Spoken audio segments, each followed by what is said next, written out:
Noodledome.com.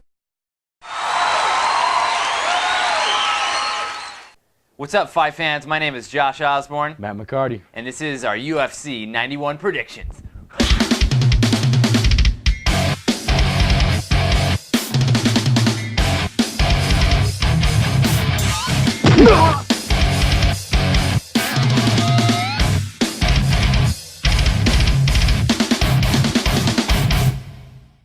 All right, guys, we're back with UFC 91. We're really jazzed about this one. Going to be some excellent fights that night. As always, we're just going to kind of pick and choose the fights that we want to go over because there just isn't enough time to do it all. First fight that we find very interesting, we got Dustin Hazelett versus Tamdan McCrory. Absolutely love Dustin McLovin Hazelett. How do you not like a guy with a name like that? Really cool. Fresh face on the scene. He's really bringing in some amazing Brazilian jiu-jitsu. Coming out of Team George Griselle in Ohio. And, you know, UFC is awesome, but sometimes some of the fights can just get a little routine and kind of been there, done that type mentality. Yeah. But this kid has come on and really impressed me. He's had, I think, 3 or 4 fights in the UFC. Won some, lost some, but he's entertained me throughout. So really excited to see him fight again. Tamdan McCrory looks like a total nerd, but the guy really has some skills. He's very well-rounded. Coming off a win over Luke Pumo. I was impressed with his fight there. Yeah, McCrory was submitted 2 fights ago, so I wouldn't call it a big weakness on the ground, but it is a potential fight ender, and I think McLovin is going to utilize that. Yeah. I think he's just too crafty, and he just finds some amazing ways to take guys down. I mean, check out his fight against Berkman where he submitted him with an armbar. One of the craziest submissions you've ever seen. I mean, it definitely impressed me a lot. And it's brought a lot of attention to Dustin. So I think he's going to utilize the spotlight, impress some people. He's going to win this one via submission. Matt. Nice. Yeah, you know, I haven't seen a whole lot of either fighter. I'd definitely like to see more. From what I have seen from Hazelett, I do like. He's got a really good base in jiu-jitsu. Like I said, I haven't seen much from either one of these guys. So, you know, it's kind of hard to feel a guy out like McCrory when you don't know much about him. You haven't seen him fight any real top-level competition. You know, he could have a better stand-up, but, you know, for all I know, Hazelett could have a better stand-up.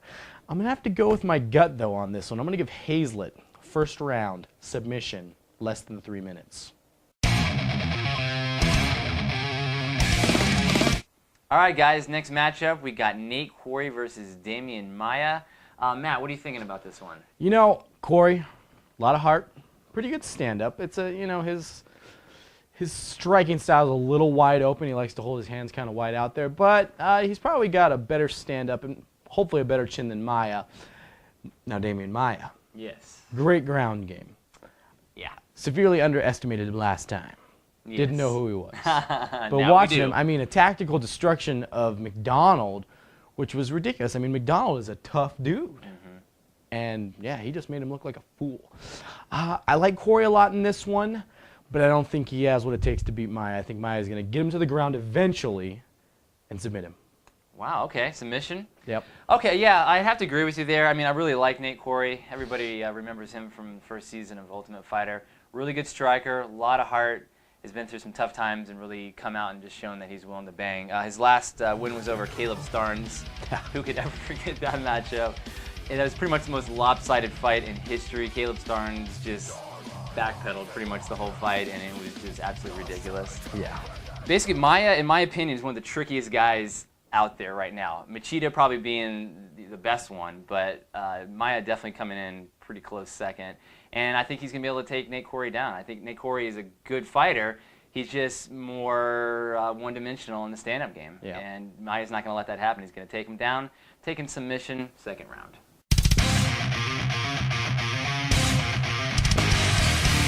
All right, guys, next up we got Kenny Florian versus Joe Daddy Stevenson in a really good striker versus grappler matchup. Let's talk Kenny. Black belt in Brazilian Jiu-Jitsu, coming off the win over Roger Huerta, and what was supposed to be a really amazing fight. But it wasn't. Not so much. Yeah, I wasn't real happy. Florian, I thought, just kind of drew it out and, you know, just was going for the decision on that one. Then Joe Daddy Stevenson, good wrestler, good submissions, good submission defense, which is important too. Coming off a really close win to Gleason Tabo at UFC 86. Remember that one? Tight, yeah. I was expecting Joe Daddy to come and just dominate, considering he had a title shot against BJ Penn. He should be able to just knock out a couple more guys, get back into the title picture, and he won, but kind of close call. He was able to, I think, stick in a standing guillotine and fall back and choke the guy out. But he was getting dominated before that. So not real impressed with Joe Daddy before that. Let's talk game plans here. Florian, obviously the stand-up fighter. You think he's going to want to keep it standing, maybe get in the clinch and throw his infamous elbows that cut you open. Yeah. Probably going to see some of that. Joe Daddy, you're thinking he's going to take it down, try to pound him out. You know, you think that's going to happen, but a lot of the time these guys, they go completely opposite of what you think they'll do just to throw off their opponent. So is that going to happen? Are they going to switch it up? What it really comes down to is just personal opinion, and I guess that's what we're all about. So on this one, I'm taking Kenny Florian via submission. Nice. Maybe a stretch, but that's what my gut says. I'm going with it. Matt? Yeah, you know, Kenny definitely got some great stand-up. He's come a long way. Mark Delagrati, great coach. They come up with some great game plans. Stevenson, I like Stevenson coming into this fight. The one thing about his fight with Gleason was the bigger, stronger man. Joe's not really used to that. Ever since he came down to lightweight, he's been a big opponent for everybody. He's been the stronger guy, and I think he's going to come in the stronger guy in this fight. Okay. I definitely think Kenny needs to stay standing. He's going to be able to utilize kicks and certain techniques that Joe's traditional boxing background aren't going to, enable him to defend as well. But what I think is going to happen, Joe being the stronger man, he's going to take a couple leg kicks, he's going to catch one, he's going to take him down, pound him for 3 rounds, and get a decision. All right, guys, main event time. Main event. This is one that we're really looking forward to, and I don't think there's any MMA fans out there that didn't wet themselves when they heard about this matchup. Really excited about this one. Okay, let's talk Brock Lesnar. Most of you guys probably know this, but in case you don't, he's got 3 MMA fights to his credit right now. 2 in the UFC, lost once to Frank Mir, as Lesnar calls him, and 1 against Heath Herring. I think that Heath Herring fight alone is what's given him this title shot. Yeah. People were jazzed. I think Dana White saw this renewed interest in the heavyweight division and had to make this matchup possible. It's going to be exciting.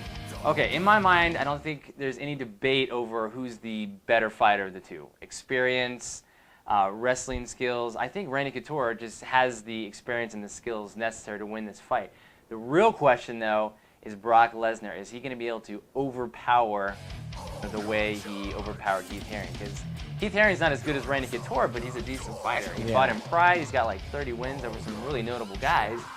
And Lesnar made him look like a child's toy. Just whipped him all over the octagon, just dominated him. Didn't really, show any technique. There weren't any submission attempts or anything like that. He basically just kind of got into his wrestling holds and just kind of held him down and punched him in the face a bunch of times and got the decision. Is he going to be able to do that to Randy Couture? That is the question. If I'm Randy Couture, I'm thinking, stay on Lesnar's back. Stay out of range of those crazy fists that he has and just, outclass the guy and show that, Lesnar is strong, but brains are always going to win. Because Lesnar, I think, is shy on that. Yeah, just that's my opinion. So for the good of America and going with my gut instinct, I'm taking Captain America, Randy the Natural Couture, via submission. Oh. Yeah. What are you thinking, Matt? Hey, good call. I mean, Thanks. he's definitely the better fighter. Like you were saying, though, Lesnar is just so physically imposing that, he can break people. But that's Randy's whole game plan. He likes to go in there. He likes to put you into deep water. He likes to take you places you don't want to be. He's going to chip away at you. I think technically in the clinch, not physically, technique-wise, he's a better grappler than Lesnar. Lesnar has some good takedowns. He's a big man, but in a clinch, Greco-Roman, you got to go with Randy the Natural. Yeah, it's a real hard one. Lesnar hits hard, but again, I think Randy has a better stand-up game than Lesnar. Lesnar is still a newbie in this whole MMA thing. The dude was WWE for how many ever years? Is he strong? Yeah, but he doesn't have the capabilities that a lot of these guys have. Am I going to call a submission for Couture? No, but I will call Couture decision.